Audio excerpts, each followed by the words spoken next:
네, 오늘 여호수아 14장 6절에서 15절 본문으로 믿음의 거목을 이루는 동력이라는 제목으로 하나님의 말씀 나누겠습니다. 오늘 이제 여호수아 18번째 시간인데 오늘 중심에 이제 갈렙이라는 인물이 나옵니다. 근데 이 갈렙이라는 그 인물의 삶을 잘 조명해 보면 그 시종일관 마르지 않는 거목과 같은 존재라는 것이 느껴집니다. 그는 일관되게 하나님을 섬기고 그리고 유일하게 자기가 원하는 산지를 차지한 사람이었어요. 기업을 나누는 것은 사실은 이스라엘 지파에게는 권한이 없었습니다. 하나님께서 여호수아와 그 지파의 유지들, 그 어르신들하고 이제 같이 모여서 하나님께서 명령하신 대로 제비 뽑아서 나누게 돼 있어요.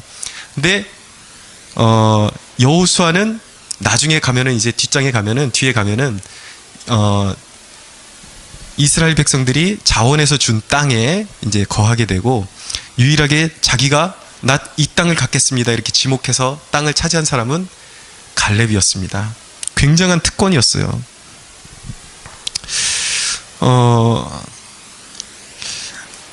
여기서 우리가 주목해야 하는 사실은 우리가 하나님의 뜻을 논할 때 흔히 하나님의 뜻이 있다, 내 삶을 향한 하나님의 계획이 있다라는 말을 할 때 그 말은 100% 맞는 말이지만 우리가 주의하는 것은 그렇다고 해서 우리의 인생이 완전히 그 토시 하나 안 틀리고 프로그래밍화되어 있다는 그런 오해는 금물이에요. 나에게는 어떤 선택권이 전혀 없다라고 나의 노력과 의지는 전혀 상관이 없다라는 것은 그건 신앙에 좀 이렇게 치우치고 이제 좀 곁가지로 빠진 신앙이 되는 것이죠.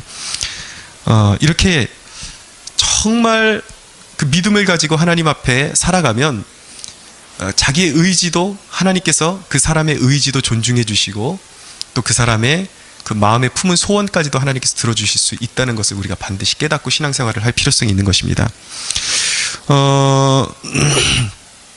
오늘 본문에 보면 충성이라는 단어, 이 갈렙을 논할 때 충성이라는 단어가 여러 번 반복하는 것을 보게 되는데 8절에 9절에 그리고 13절에 14절에 그가 하나님 앞에 충성을 다했다고 이렇게 반복적으로 말씀하고 있습니다. 그의 신앙을 보면 하나님 앞에 초지일관이에요. 한순간도 변함없이 온 마음과 정말 정성을 다해서 하나님을 섬긴 하나님의 사람이었습니다.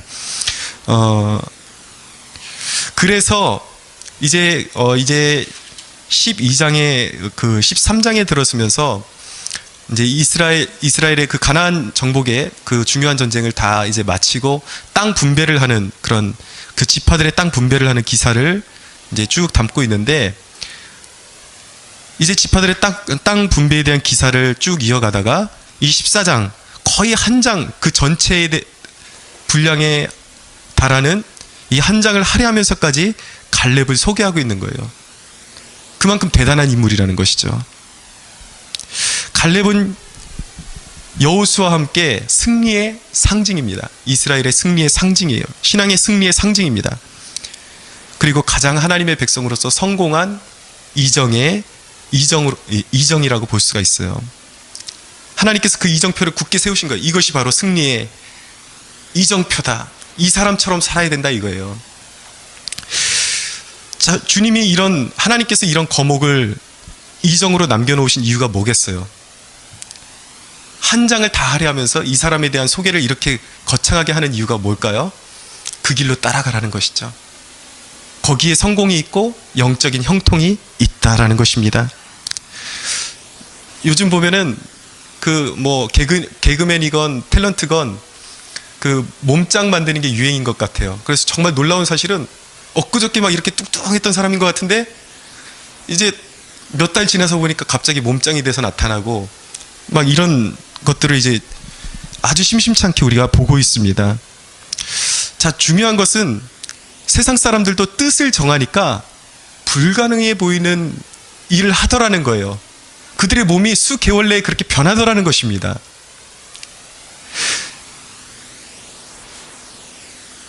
여러분, 그런데 하물며 예수 그리스도의 복음, 하나님의 복음은 살아있는 복음인데 왜 우리의 삶이 변하지 않느냐는 거예요. 변하지 않는 게 기적인 것이죠.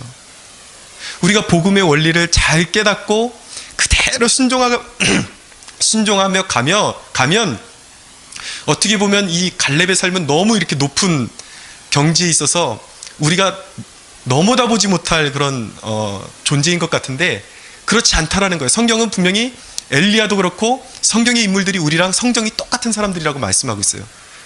그들이 이렇게 영적인 거목이 됐다는 것은, 그리고 성경이 그를 앞세워서 여기 한 장을 할애했다는 것은 그를 바라보고 그의 삶을 사모하는 삶을 살면 우리도 그와 같이 될 수 있다라는 것을 말씀하고 있는 것입니다. 사랑하는 여러분, 우리도 영적인 몸짱 다이어트에 성공하는 축복이 있게 되기를 바랍니다. 우리 할 수 있어요. 성령의 능력으로 그것이 가능합니다. 자, 그런데 우리가 이 갈렙 같은 복음의 그 믿음의 거장이 되기 위해서는 그 믿음의 거목을 이루는 동력이 뭐냐를 깨달아야 돼요. 동력이 무엇이냐? 그 사람의 인생의 큰 주춧돌이 무엇이었길래, 변치 않는 그 사람의 인생을 만들어갔던 주춧돌이 무엇이길래 그가 그런 영적인 거목으로 성장할 수 있었느냐? 여러분, 분재 아시죠? 분재를 보면 그 철사로 가는 길을 이렇게 미리 정해주는 거예요. 그러면 그 가지가 그 길을 따라가는 것입니다. 그러면 그 분재를 잘 이렇게 가꾸었던 주인의 뜻대로 분재가 예쁘게 모양이 만들어지는 것이죠. 그런 원리가 있다는 거예요. 이 원리를 그대로 지키면 우리도 갈렙과 같은 믿음의 거장으로 다듬어질 수 있다는 것입니다. 그럼 오늘 이제 우리가 주안점을 두고 한번 메시지를 살펴보기를 원하는데, 믿음의 거목을 이루는 원동력 몇 가지를 우리가 살펴보기를 원합니다. 첫째, 하나님의 관점에서 바라보는 시야가 필요합니다. 이것이 가장 중요해요. 하나님의 관점에서 바라보는 시야가 필요합니다. 갈렙이라는 인물의 그 탁월함은 어디서부터 시작됐냐면 그의 시야가 달랐어요. 보는 시야가. 관점이 달랐습니다. 여러분, 믿음의 성장을 원한다면 교두보를 점령해야 되는데, 어떤 일을 진행함에 있어서 기지가 되는 교두보를 점령해야 되는데 그 교두보가 어디냐? 내 눈을 바꾸는 거예요. 내 시야를 점령해야 내가 영적으로 성장할 수 있는 모판이 마련되게 되는 것입니다. 거기서부터 시작하는 거예요. 예수님께서는 너희의 눈이 어두우면 온몸도 어두울 것이라고 말씀하셨습니다. 우리 시야에 따라서 우리의 전체의 삶이 어두울 수도 있고, 우리의 시야에 따라서 정말 하나님의 능력이 임하고 풍성한 열매가 우리의 삶 가운데 나타나는 그런 삶을 살 수 있다는 것입니다. 여러분, 시야를 교정하지 않고 믿음의 성장을 논한다는 것은 말장난과 같은 거예요. 시야가 바뀌어야 하는 것입니다. 오늘 말씀 본문 7절 한번 보세요. 14장 7절. 이제 갈렙이 여호수아에게 찾아와서 땅을 요구하면서, 분깃을 요구하면서, 이전에 그 45년 전에 가데스 바네아에서 가나안 정탐을 갔을 때 그 사건을 회상하면서 그 사건을 얘기하고 있는 거예요. 그때 어떻게 보고했는가? 7절 보세요. 내 나이 40세에 여호와의 종 모세가 가데스 바네아에서 나를 보내어 이 땅을 정탐하게 하였으므로 내가 성실한 마음으로 그에게 보고하였고, 그리고 나와 함께 올라갔던 내 형제들은 백성의 간담을 높게 하였으나 나는 내 하나님 여호와께 충성하였으므로 라고 말씀하고 있습니다. 성실한 마음으로 그가 모세에게 보고한 그 보고의 관점은, 이제 12명의 정탐꾼이 가데스 바네아에서 가나안으로 정탐을 가게 되는데 그 중에 10은 눈에 보이는 대로 보고를 했어요.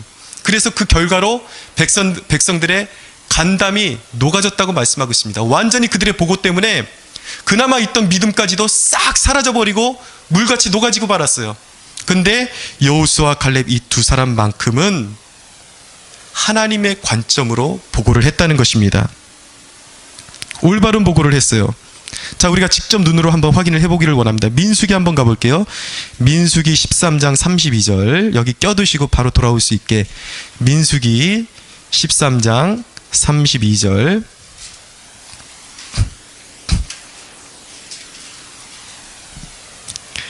10명의 정탐꾼은 어떻게 보고했는가? 13장 32절, 33절 같이 한번 읽겠습니다. 시작. 이스라엘 자손 앞에서 그 정탐한 땅을 악평하여 이르되 우리가 두루 다니며 정탐한 땅은 그 거주민을 삼키는 땅이요 거기서 본 모든 백성은 신장이 장대한 자들이며 거기서 네피림 후손인 아낙 자손의 거인들을 보았나니 우리는 스스로 보기에도 메뚜기 같으니 그들이 보기에도 그와 같았을 것이니라. 아멘. 눈으로 본 대로 그대로 보고를 합니다. 근데 비교해서 볼게요. 여호수아 갈렙의 보고는 민수기 14장 8절에서 9절입니다. 8절에서 9절 한번 같이 보겠습니다. 시작. 여호와께서 우리를 기뻐하시면 우리를 그 땅으로 인도하여 들이시고 그 땅을 우리에게 주시리라. 이는 과연 젖과 꿀이 흐르는 땅이니라. 다만 여호와를 거역하지는 말라. 또 그 땅 백성을 두려워하지 말라. 그들은 우리의 먹이라. 그들의 보호자는 그들에게서 떠났고 여호와는 우리와 함께 하시느니라. 그들을 두려워하지 말라 하나. 아멘. 여러분, 인간적인 눈으로는 이 10명의 정탐꾼의 보고가 맞는 거예요. 가나안 족속은 말 그대로 거대한 족속이었습니다. 그 땅은 이스라엘 백성들 같이 미약한 존재들이 정복하기에는 너무나도 광활하고 거대한 땅으로 보였어요. 그 민족들과 자신들을 비교해 봤을 때에 자신들이 어떻게 보였냐면 마치 메뚜기처럼 보였습니다. 그것이 현실이었어요. 눈에 보이는 것이었어요. 어떻게 보면 제대로 그것이 보고를 한 것입니다. 근데 갈렙도 똑같은 것을 보았습니다.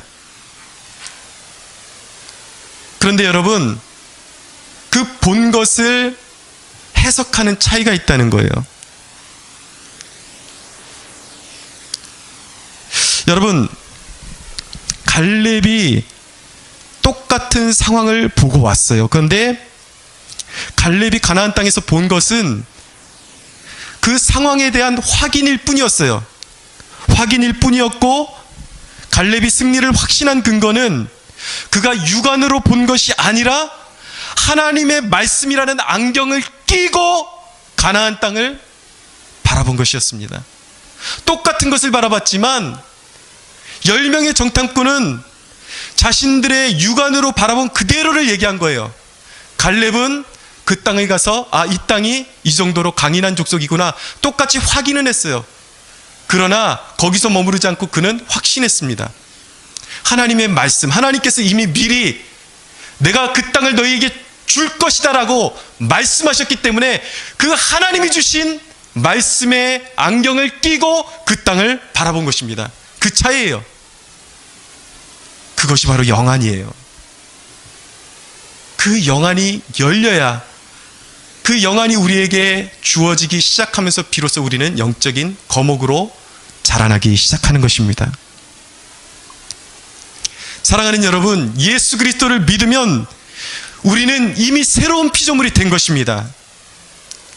우리의 정신과 우리의 육체와 우리의 마음과 우리의 생각이 이미 새롭게 되었습니다. 믿으시죠? 그런데 문제는 무엇이냐면 우리 안에 죄성이 아직도 남아있다는 거예요. 그런데 여러분, 우리가 깨달아야 하는 것은 우리는 이미 그리스도와 함께 십자가에 못 박혔습니다. 옛 자아가 이미 죽은 거예요. 그런데 이 내 옛 자아란 놈이 살아있는 척 하는 거예요. 근데 우리가 죽기까지, 우리가 영화라 그러죠. 우리가 완전한 구원을 이루기 전까지는 내 옛사람이 계속해서 내 마음속에서 메아리쳐요. 이제 주님을 믿음으로 말미암아 하늘의 법, 하나님의 법이 내 안에 들어와 있어요. 들어와 있는데 내 옛사람의 법이 아직도 죽은 놈이 살은 척하면서 메아리치고 있다는 거예요. 잘 들으셔야 돼요. 이 영적인 놀라운 원리를 제가 지금 설명드리고 있는 것입니다. 그런데 여러분, 우리가 어떤 사물을 보고서 가장 먼저 드는 생각이 공교롭게도 예수를 믿고 변화된 그 시야로 보는 눈으로 상황을 판단하는 것이 아니라 공교롭게도 모든 인간의 100%가 옛사람이 메아리치는 그 음성을 듣고 판단을 해요. 쉽게 얘기해서 육안으로 판단을 한다는 거예요. 눈에 보이는 대로 판단을 하고 입력을 하고 생각을 한다는 것이죠. 그런데 속는 거예요. 이미 죽은 자에게 속는 것입니다. 그것은 옛사람의 생각이에요. 그럴 때 우리는 어떻게 되는가? 잠시 생각을 멈춰야 되는 거예요. 첫눈에 딱 보고 드는 생각은 거의 100% 옛사람의 생각이에요. 그때 우리는 생각을 멈추는 거예요. 그리고 다시 말씀의 안경을 끼고 하나님의 관점으로 생각을 전환해야 하는 것입니다. 로마서 6장에 보면 몸의 사육에 순종하지 말고 의의 무기로 너희 지체를 드리라고 명령하고 있어요. 여러분, 육안, 우리가 눈으로 보는 이 육안은 눈에 보이는 대로 살자고 우리의 몸을 자극합니다. 그래서 눈에 좋게 여기는 대로 사람들은 끌려가게 되어 있어요. 그만큼 시야가 무서운 거예요. 보이는 대로 끌려가는 존재가 사람이에요. 마음에 드니까, 그리고 눈에 끌리니까 하라는 것이죠. 무엇이든지 눈에 끌리는 대로 하라는 거예요. 그게 육의 본성이에요. 그런데 여러분, 공교롭게도 눈에 보이는 대로 끌려가는 것이 어떤 길이냐면 100% 죄의 길이요, 사망의 길이에요. 죄의 삭은 사망이에요. 육아는 상황이 절망이면 거기서 소망을 보지 못합니다. 육아는 상황이 절망이면 그냥 절망이라고 외쳐요. 내 마음속에서. 이제 끝났어. 이제 절망이야. 나에겐 소망이 없어. 그것이 나의 육적인 시야가 가져다주는 판단이에요. 여러분, 사람이 얼마나 육적인 존재인지, 사람이 이쁜 여자를 보고 그리고 멋진 남자를 보면, 요즘 저거 뭐 별에서 온 그대 뭐 이렇게 난리잖아요. 도민준 같은 남자 보면 다 환상을 갖는 거예요.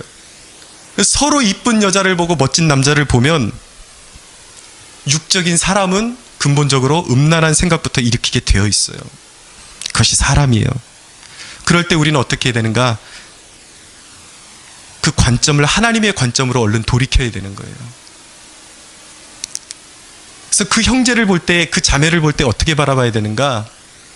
우리가 그 육적인 그런 연약함이 아직도 우리 안에 남아있지만 생각의 관점을 바꿔서 그도 하나님의 사랑받는 자녀가 되어야 할 형제요, 자매요, 그에게도 구원이 필요하다는 것을 깨닫고 하나님의 자녀의 관점으로 생각을 바꿔야 하는 것입니다.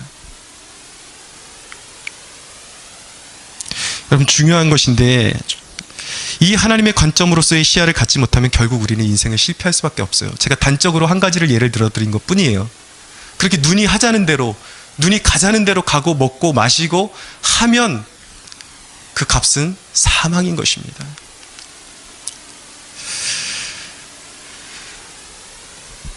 여러분, 생각을 해보세요. 늘 어떤 상황을 보기만 하면 늘 안 되는 것부터 생각을 하는데 어떻게 그 사람의 삶이 성공적인 삶이 될 수가 있겠어요? 안 되죠. 뭐만 보면, 사람만 보면 늘 색안경을 끼고 그 사람의 단점부터 보는데 어떻게 좋은 관계가 먼저 맺어질 수가 있겠어요? 깊은 관계가 맺어질 수 있겠어요? 늘 보면은 어떤 상황에 안 좋은 면, 안 되는 면만을 바라보는데 그 사람에게서 어떤 도전이 이루어질 수가 있겠습니까? 그 사람의 삶은 보나 마나예요. 미래가 없는 사람이에요. 영적인 시야가 없는 사람은 미래가 없는 사람인 거예요. 사랑하는 여러분, 그런데 우리에게 필요한 하나님의 관점은, 우리가 깨달아야 하는 사실은 사람들이 말하는 긍정적인 관점이 아니에요. 긍정적인 마인드가 아닌 것입니다. 긍정적인 마인드는 어떤 것이냐면 근거 없이 그냥 자기를 믿는 거예요. 상황을 좋게 해석해야지. 사람의 마음이, 여러분 보면 예수님 안 믿어도 태어날 때부터 긍정적인 사고방식을 가지고 태어나는 사람들이 있어요. 근데 그 사람들의 그것이 하나님이 원하시는 관점이 아니라는 거예요. 그럼 막연한 관점인 것이지. 틀린 거예요. 하나님의 관점은 철저하게 하나님을 의존하는 시야를 말씀하는 것입니다. 그래서 우리는 그렇게 고백할 수 있는 거예요. 내게 능력 주시는 분 안에서 나는 모든 것을 할 수 있느니라. 할렐루야. 제가 이제 돌아가신 오카는 목사님을 실제로 그 돌아가시기 한 바로 직전에 이렇게 그 카이 세미나라고 목회자들 이제 제자훈련 세미나가 있어서 마지막으로 목격한 적이 있는데, 한국교회 큰 어르신이잖아요. 사랑의 교회를 개척하시고. 근데 그분을 뵀을 때 딱 느낀 점이 무엇이냐면, 와, 저분 예수 안 믿었으면 정말 골치 아팠겠다. 말씀 굉장히 시니컬하시고 비판적이에요. 그런데 여러분, 그 비판적인 사람에게 성령이 임하시고 하나님의 관점이 눈에 쓰이니까 그 비판적인 관점도 하나님의 뜻대로 쓰임받을 수 있는 도구가 될 수 있는 거예요. 여러분, 우리가 성격적인 결함이 있어도 괜찮습니다. 왜 나는 성격이 이 모양이지? 나는 왜 이러지? 괜찮아요. 거기서 멈추면 안 돼요. 근데 결함이 있을 수, 우리는 태어날 때부터 결함이 있는 존재들이에요. 완전하지 않아요. 그런데 이제는 각자에게 주신 주관적인 시야가 아니라 영적인 시야가 있어야 하는 것입니다. 그것이 있으면 내가 조금 결점이 있어도 부족해도 괜찮아요. 그런데 여러분, 중요한 것은 우리가 영적인 거목으로 자라나기 위해서 이 영적인 시야가 필요한데, 영적인 시야를 가져다 주는 요소가 무엇인가? 철저한 말씀 묵상이 있어야 되는 거예요. 그 영적인 시야를 가져다 주는 근원은 무엇인가? 하나님의 말씀과의 동행이 그러한 영적인 시야를 우리에게 가져다 주는 것입니다. 하루하루 하나님의 말씀과 동행하지 않고 묵상하지 않고 친밀하지 않고 이 영적인 시야를 갖겠다는 것은 있을 수 없는 일이에요. 사랑하는 여러분, 여러분들의 삶 가운데 하나님의 말씀과의 그 깊은 묵상이 있습니까? 늘 여러분들이 이렇게 떠들어보는 그냥 듣기 좋은 말씀이 아니라 말씀 한 구절 한 구절, 정말 왜 오늘 본문은 이렇게 퍽퍽하지? 그런 가운데서도 이 본문이 나에게 주시는 음성은 무엇일까? 날마다 관심을 갖고 살아가고 있습니까? 그것을 묻는 거예요.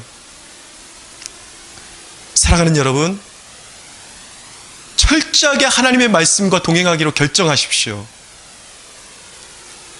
여러분들이 진정으로 인생을 성공으로 이끌고 싶다면 공허한 데서 시간 보내지 말고 철저하게 자신을 하나님의 말씀 앞에 꿇어 엎드리게 만드는 것, 이것을 배제하고 성공을 맛보겠다는 것은 그건 자기 자신을 능욕하는 거예요. 자기 자신을 가지고 장난치는 거예요.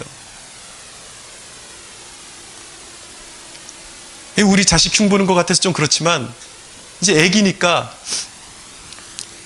우리 한결이가 전에도 한번 말한 적이 있어요.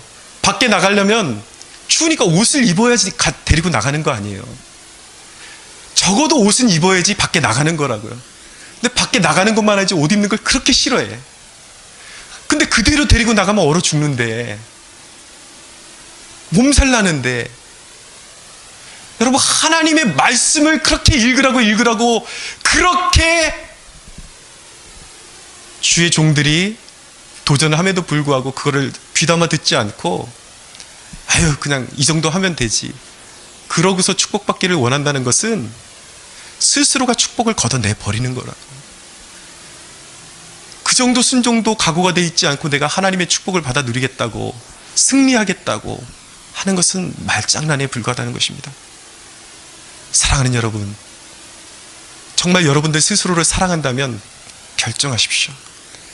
내 하루도 거르지 않고 하나님의 말씀과 동행하며 그것이 나의 마음에 와닿든지 내 기분에 좋든지 좋지 않든지 그것이 하나님의 말씀이라면, 마치 분재의 가지를 방향을 결정하는 그 철사처럼 하나님의 말씀이 내가 원치 않지만 나의 기쁨이 되지 않지만 그게 하나님의 말씀이 내 삶 가운데 요구하는 방향이라면 철저하게 내 자신을 죽이고 하나님의 말씀을 따라 살기로 순종하겠습니다라는 결단을 여러분 내릴 수 있게 되기를 바랍니다.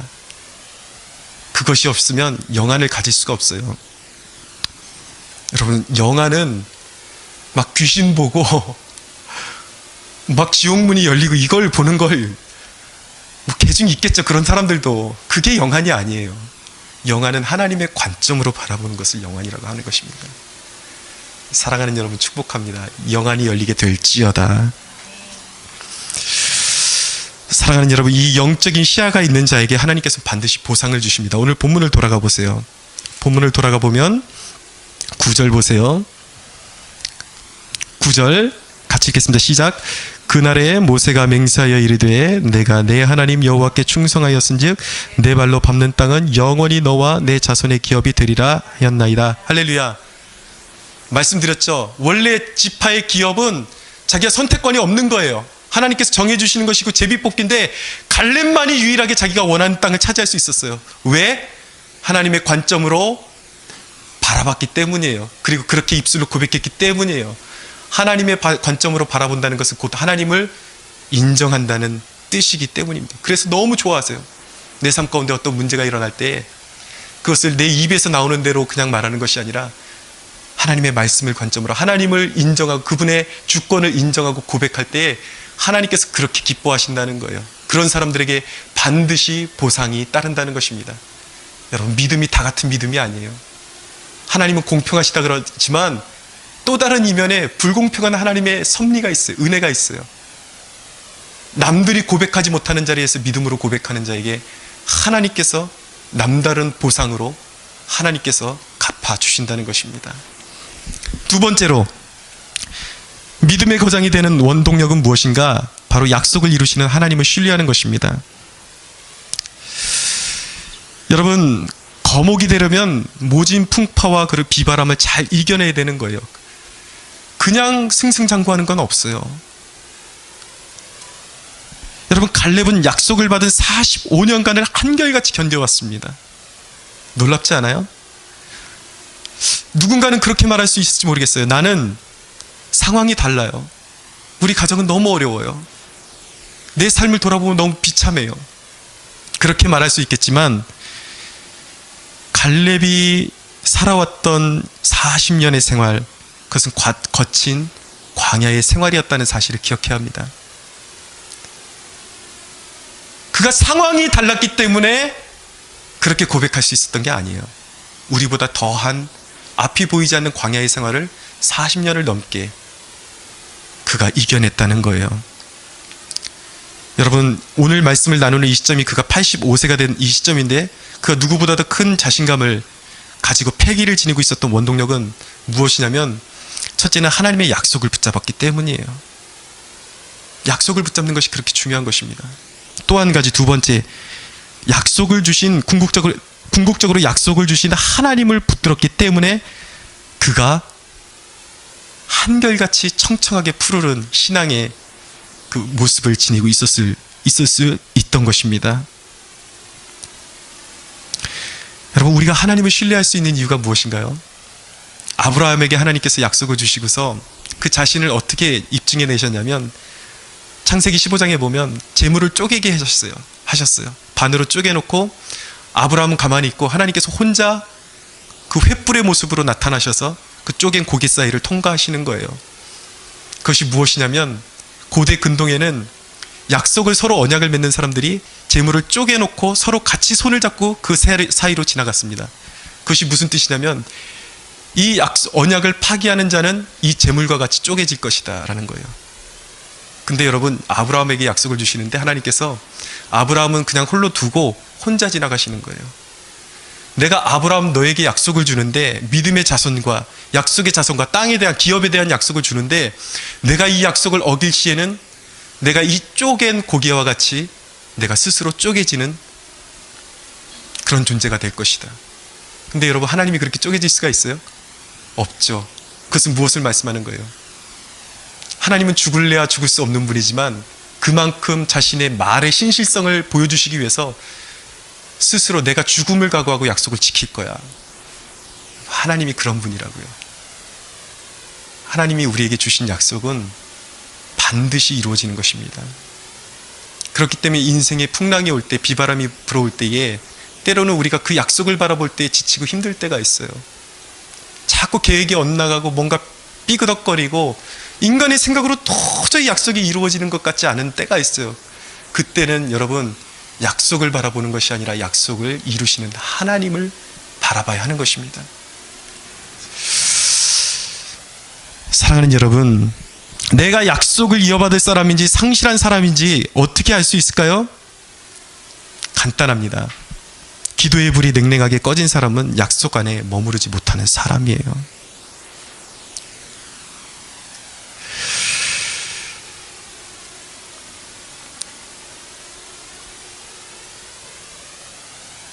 여러분, 아무 상관없는 것 같지만 내가 성령님과의 그 교제 속에서 신앙이 불타고 있는 것이 바로 약속이 살아있다는 증거입니다.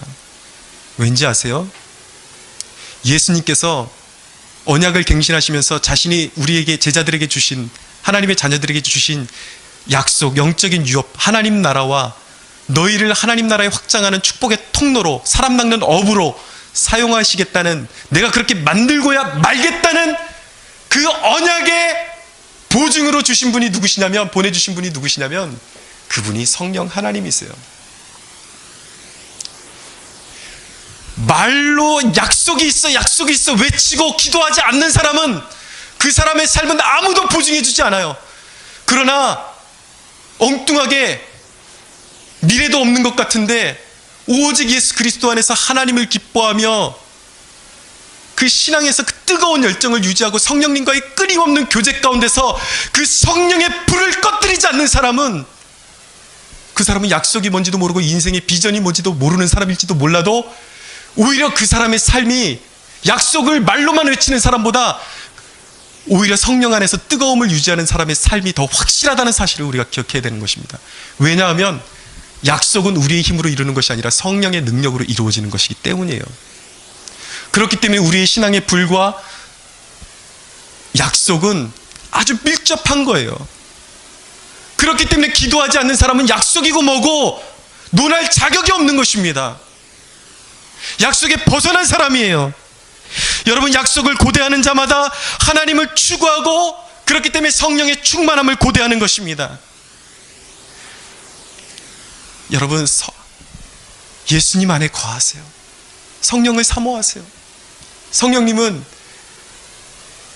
철로역정이라는 그 존 보년의 그 책에 보면 그런 내용이 나오거든요. 그 크리스찬이라는 인물이 신앙의 여정을 떠나는데 이 불이 꺼질 때마다 이상하게 자꾸 타오르는 거예요. 그것을 상징하는 것이 무엇이냐면, 벽난로에 불이 자꾸 꺼져갈 만하면 불이 올라오고 이상해서 그 벽난로 뒤로 이렇게 돌아가 보니까 성령님이 자꾸 기름을 그 안에다가 붓고 계신 거예요. 여러분, 성령님과의 끊임없는 교제 가운데 하나님의 약속이 이루어지는 것임을 잊지 마십시오. 우리 젊은이들, 여러분들의 시간을 어디다 가장 많이 투자해야지 가장 지혜로운 사람일까요? 예. 저는 오늘 여러분들을 보면서 너무 기쁜 게, 아무도 예배하지 않는 이 땅에서 이 시간에, 주중에 얼마든지 또 스케줄 잡을 수 있잖아요. 공부할 수도 있고, 미래를 위해서 나름대로 친구도 만날 수 있고, 하고 싶은 거 많지만 여러분들이 기도의 자리를 선택했다는 것, 여러분, 이것이 가장 현명한 것이고 하나님이 기뻐하실 일인 것입니다. 이게 약속에 있는 사람의 특징인 거예요. 이게 바로 증거인 것입니다. 근데 여러분, 일회성으로 끝내지 마세요. 어디에 있든지, 여러분들이 어디에 있든지 어느 자리에 있든지 기도의 자리를 찾아가십시오.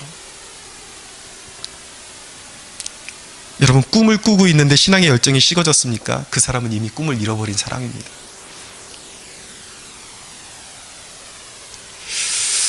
여러분, 마지막으로 세 번째, 믿음의 거목을 만드는 동력은 무엇이냐면 상황을 주도하려는 의지입니다. 오늘 본문 11절, 12절 보세요. 같이 읽어볼까요? 시작. 모세가 나를 보내던 날과 같이 오늘도 내가 여전히 강건하니 내 힘이 그때나 지금이나 같아서 싸움에나 출입에 감당할 수 있으니 그날에 여호와께서 말씀하신 이 산지를 지금 내게 주소서. 당신도 그날에 들으셨거니와 그곳에는 아낙 사람이 있고 그 성읍들은 크고 견고할지라도 여호와께서 나와 함께 하시면 내가 여호와께서 말씀하신 대로 그들을 쫓아내리이다 하니. 여러분, 너무 이 도전이 이 말씀을 우리가 도전으로 받아들여야 하는 것입니다. 여러분, 갈렙이 기업을 선택할 권한을 가졌어요. 그런데 그가 비옥한 지대를 선택하지 않았습니다. 가장 정복하기 힘든 가장 강력한 아낙 족속이 있는 땅을 그가 고의적으로 선택을 해요. 그리고 그 땅을 점령을 합니다. 그리고 그 땅의 가장 중심에 쓸만한 땅은 나중에 레위 지파의 레위 지파가 그곳에서 이제 하나님께 제물을 드릴 수 있는 목축을 하는 산지로 다 줘버려요. 자기는 헤브론의 변두리에서 살아갑니다. 결코 그의 꿈이 그가 붙든 약속이 자기의 야망이 아니었다는 거예요. 여러분, 우리는 얼마나 하나님의 의지에서 내 야망을 이루는 도구로 사용하기 위해서 애를 씁니까? 여러분, 야망과 하나님의 비전의 차이가 뭘까요? 야망은 자기 자신이 중심이 되는 거예요. 자기 먹고 살기 위한 거예요. 비전은 하나님께서 그 산지를 주실 때 나누는 것입니다. 하나님의 이름으로. 자기 중심이 아니에요. 오직 예수 그리스도 중심, 이웃 중심. 여러분, 이 땅에 수많은 청년들이 하나님의 궁극적인 약속을 잘못 이해하고 있어요. 취업, 결혼, 이게 약속인 줄 알고 있어요. 작은 범위 내에선 약속이라고 볼 수가 있어요. 하나님께서 그런 것도 기도를 들어주시니까. 근데 궁극적으로 주님께서 우리에게 주신 약속은 무엇이냐면 땅을 차지하는 거예요. 하나님 나라를 확장시키는 거예요. 우리를 통해서. 우리를 거룩한 나라와 제사장 나라로 삼는 것입니다. 우리를 통해서 영적인 후손들을 두게 하시고, 그리고 궁극적으로 완성된 하나님 나라를 우리에게 유업으로 주시는 거예요. 그게 약속이라고요. 이게 분명하지 않으면 우린 늘 시험에 들게 돼 있어요. 왜 약속이 이루어지지 않는 것이지? 왜 내가 원치 않는 방향으로 가는 것이지? 끝내 이루지 못할 헛 우물을 파다가 인생을 마무리하면서 하나님은 신실하지 못해라고 고백할 수밖에 없는 비참한 존재가 되는 것이죠. 여러분, 오늘날 기독교가 썩었기 때문에 큰 교회들이 자꾸 사고치고, 그렇기 때문에 기독교가 점점 쇠락하고 있다고, 한국 기독교가 쇠락하고 있다고 얘기합니다. 과연 그럴까요? 그게 장애물이기 때문에 기독교가 성장하지 못하는 걸까요? 오늘날 우리 그리스도인들이, 교회 안에 있는 그리스도인들이 진정한 하나님의 약속을 제대로 이해하고 세상 가운데로 진짜 빛과 소금으로 살아가며 예수 그리스도의 복음을, 여러분 기억하세요. 하나님의 궁극적인 약속은 나의 결혼이나 내가 좋은 차를 타고 다니는 것이 아니라 나를 통해서 하나님께서 제사장 나라를 삼으시는 것이고, 믿지 않는 백성들이 나를 통해서 주께로 돌아오는 것이에요. 이것이 하나님의 약속인 것입니다. 나를 통해서 나라를 세워주시는 거예요. 무너지지 않는 나라를 주기를 원하시는 거예요. 여러분, 하나님께서 오늘 그런 사람을 찾지 않으실까요? 이 산지를 내게 주소서. 이 땅 가운데 젊은이들 가운데 이 정신이 다 어디에 간 것일까요? 이 정신을 우리가 누구에게서 찾아볼 수 있는 것일까요? 사랑하는 여러분, 하나님 앞에 그렇게 고백할 수 있겠습니까? 하나님, 이 산지를 내게 주소서. 여호와께서 나와 함께 하시면 비록 큰 안악 족속에 있고, 사람들이 이제는 전도가 되지 않고 이제는 기독교가 설 자리가 없다고 하는 이 땅 가운데서도 여호와께서 나와 함께 하시면 이 산지를 내게 주실 수가, 하나님께서 나에게 주실 수가 있습니다라고 고백할 수 있는, 여러분, 그런 사람들을 볼 수 있을까요? 사랑하는 여러분들이 그런 사람이 되기를 축원합니다. 여러분, 아직도 내가 부모 잘못 만나서 벌어놓은 게 없어서, 아직도 내 삶이 퍽퍽해서, 그래서 내 인생이 안 풀려 그러고 있나요? 여러분, 제 얘기 조금 할게요. 제가 중학교 때부터 고등학교 때까지 총 이제 4번의 수술을 했습니다. 다리를 이제 골절돼가지고 4번을 수술하면서 한쪽 다리로만 이제 다리가 처음에 이제 오른쪽 다리가 3토막이 났어요. 그러면서 거의 1년을 기부스를 하고 왼쪽 다리로 뛰어다녔습니다. 거의 장애인처럼 다녔어요. 근데 대학 입시에 제가 체대를 이제 지원하게 됐는데, 서전트 점프라는 것이 있어요. 제자리에서 이렇게 깡충 뛰어가지고 몇 센치나 뛰었는지 이제 그걸 측정하는 것인데, 75cm가 가장 높은 점수였어요. 그게 만점이었어요. 근데 나는 열악하죠. 이미 한 다리는 거의 너무 얇고 한쪽 다리, 왼쪽 다리 너무 굵고 그러니까 이게 완전 기형처럼 돼가지고. 근데 이 한쪽 다리로 뛰어다니다 보니까 거기서 탁월함이 생기는 거예요. 서전트 점프가 5cm가 만점인데 제가 90cm를 뛰었습니다. 한쪽 다리의 힘으로. 체대 입시를 준비해야 되는데 입시 학원에 다닐 여력이 안 됐어요. 생활 여력이 안 됐어요. 남들은 좋은 환경에서 체대 입시를 준비하는데 저는 그럴 환경이 안 되니까 납조끼 하나 사가지고 그거 입고 신호등에 쓰는 거예요. 자동차가 신호 받고 출발하면 같이 출발하는 거예요. 경쟁하는. 그러면서 초를 줄여 나갔어요. 여러분, 왜 우리가 환경에 묶여야 하는 것이죠? 여러분, 좋은 구호 있잖아요. 이 없으면 잇몸으로. 근데 여러분, 하나님께서 우리의 자세를 보신다는 사실을 아십니까? 반드시 그런 상황에 굴복하지 않고 내게 능력 주시는 분 안에서 내가 모든 것을 할 수 있다고 고백할 수 있는 사람에게는 하나님께서 반드시 보상하십니다. 사랑하는 여러분, 하나님은 능치 못함이 없으십니다. 하나님은 그 능력을 오로지 믿음의 사람들에게만 쏟아 부으십니다. 할렐루야. 여러분, 그것을 위해서 우리에게 아들을 보내주셨어요. 사랑하는 여러분, 하나님의 관점으로 바라볼 수 있게 되기를 바라고 약속을 이루시는 하나님을 신뢰하십시오. 그리고 상황에 압도당하는 것이 아니라 상황을 압도하는 의지를 갖게 되는 여러분들이 되기를 축원합니다. 여러분들이 이 세 가지를 평생 힘써 지킬 수 있다면 갈렙과 같은 믿음의 거목이 될 줄로 믿습니다.